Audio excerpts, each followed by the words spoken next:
Hi. I realized that this is the first time I'm going to appear on camera, so it's probably the first time you're seeing my face as well. I'm Sakeios. This is going to be the first video where I'm going to be answering one of your questions, and today the question that I'm going to be answering is from Inya, T for Inya. I don't know how you read that, I'm sorry about that. And he asked, could you talk more about support items and when I should build them? That is indeed an excellent topic for this video. And yeah, let's talk a little bit about support items. First of all, there's quite a few choices when you're picking your support items. Like, should I go for Spell Thief's Edge? Should I go for Ancient Coin? Should I merge them, or shall I keep the Sightstone separated? Well, in this video or after this video, I'm gonna try to clear that up. First of all, what is your team lacking? Is it an engage? Is it a disengage? Is it damage? Does your team need more AD, more AP, or more tanks? What is your team's comp?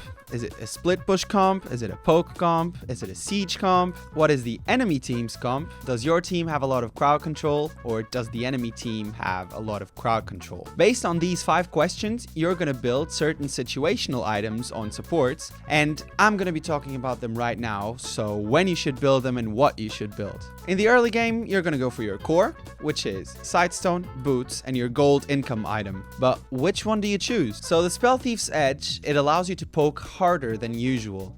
So you go for this item if you pick a support like Brand, Malzahar, Karma, Zyra. If you're constantly being aggressive and poking down the enemy team, then you should pick the Spell Thief's Edge. Ancient Coin is the one that actually gives you less money, but you will get a lot of HP regeneration from that item alone. So this item is better on support items that will play more passively, someone like Janna or Soraka. And finally, your Relic Shield is going to be the one that is going to give you more gold if you have the capacity to execute those cannon minions and siege minions all the time. I'm only evaluating these in the first 10 minutes of the game, because after those 10 minutes, you are going to build them in another item. Talisman of Ascension. This item is perfect for engaging and disengaging with passive supports. So again, Janna, Soraka, they really love this item because they will be able to speed up your whole team if they want to engage and if they want to disengage as well. Frost Queen's Claim is going to be for that damage. It's also going to be for your mana regeneration, and it also has a disengage or engage active. But the difference between this passive and the Talisman of Ascension's passive is that you only get 2 ghosts, whereas with the Talisman of Ascension you get speed for 5 people.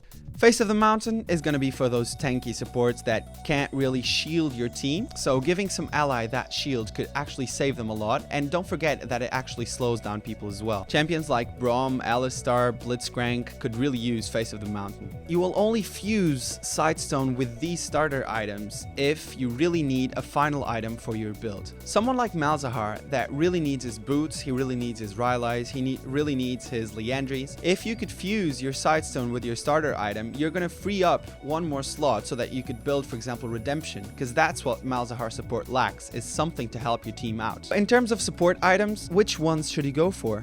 I'm going to try and name most of them, and I'm going to tell you what advantages they get, because these are always going to be situational items. You should always adapt them to the opposing team. Locket of the Iron Solari, if your team is dying fast and they have a lot of AP.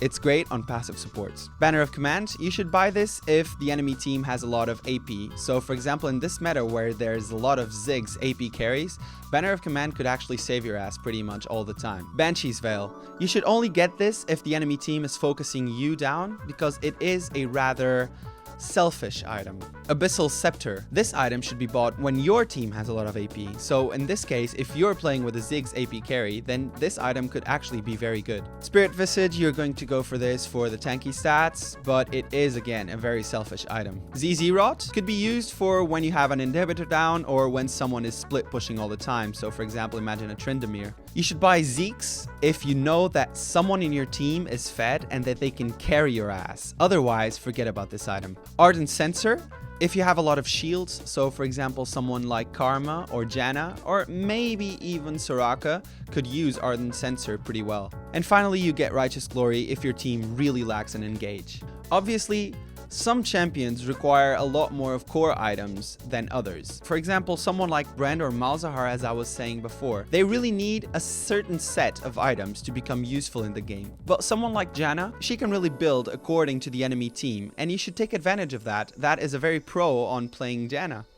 I hope that I answered your question. If you have any more doubts about this issue, then please leave a comment, ask me more about this, but don't forget that I'm going to be making a video like this every week with a different question and a shout out. So, Tainga, if that's your name, thank you very much for your question.